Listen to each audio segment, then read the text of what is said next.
Alors, en gros, là, d'une façon complètement honnête, le programme de DVM, de bac, ça t'a donné quoi?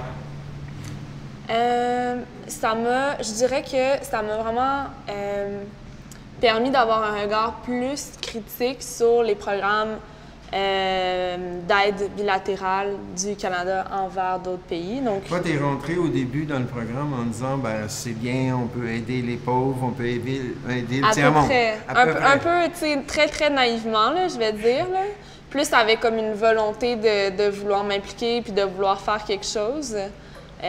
Puis ça, je l'ai encore. C'est juste que ça s'est transformé de ma façon de voir comment je peux m'impliquer puis contribuer. C'est transformé au courant de mes études. Ouais. Quand tu es sorti devant le vaste monde qui t'attendait, comment tu voyais ça? Mais comme j'ai présenté un peu, l'idée c'était vraiment de pouvoir faire quelque chose de concret, de pouvoir faire du terrain. Donc ça s'est manifesté à la fois dans mon stage que j'ai fait en Haïti, mais aussi dans ma volonté d'acquérir des compétences plus techniques au niveau du cinéma, en cinéma documentaire, parce que là c'était l'envie de pouvoir être capable d'utiliser un médium pour dénoncer aussi. Donc c'était comme ça que ça s'est fait, puis éventuellement ça m'a quand même...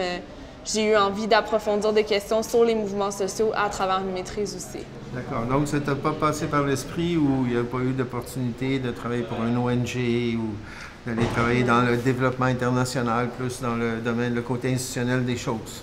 Non, vraiment pas. Mais ça a été vraiment, tu sais, d'avoir cette expérience-là en Haïti aussi. C'était une expérience vraiment difficile, là, de vouloir s'impliquer, puis je pense que c'est un pays qui est difficile c'est difficile de voir à quoi tu contribues ou à quoi tu contribues pas, puis c'est épuisant. Puis je pense que j'ai vu que ma contribution que je pouvais faire, moi, en termes de développement international, c'était localement. Puis c'était dans une vision de comprendre c'est quoi l'impact de la façon dont on vit, dont on consomme ici sur l'étranger, sur les pays à l'étranger, puis sur les populations, sur l'environnement, évidemment. Donc, ma façon, ça a été plus de regarder de ce côté-là. On est un mouvement populaire, donc c'est pas une ONG, c'est vraiment des gens qui viennent de différents milieux. Puis, on s'est regroupés ensemble. En 2014, ça a commencé avec une marche de Kakuna à Kanesatake. Kakuna, à cette époque-là, il était question de construire un grand port méthanier, je pense. Le port pétrolier qui devait construire à Kakuna. Il y avait de l'opposition. Finalement, le projet a été mis de côté. Ouais. Alors, la marche commençait là en signe d'appui aux gens qui s'opposaient à ce projet-là, j'imagine. C'est ça. Donc, c'était le début de la mobilisation contre le port à Kakuna. Puis là, on a fait une trentaine de jours de marche. Puis Centaine de jours? Trentaine. Trentaine, ouf.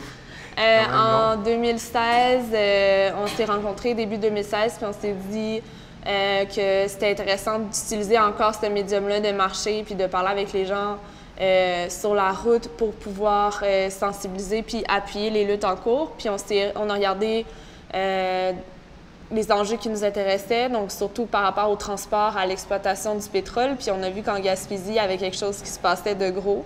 Que c'était considéré comme une région ressource, puis qu'on oubliait que c'était un milieu de vie pour plusieurs, et aussi qu'il y avait des animaux à préserver là-bas aussi, donc il y avait la nature qu'il fallait défendre aussi.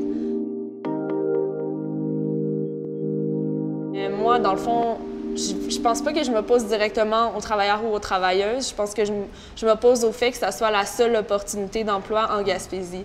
Moi, je pense par exemple au projet de Port-Daniel, qui est une méga cimenterie. Là. Ouais. Donc, tu sais, apparemment, ça serait 150 emplois au total, mais dans le fond, moi, ce que je me demande, c'est qu'il a été investi près de 550 millions par le gouvernement québécois et le gouvernement canadien.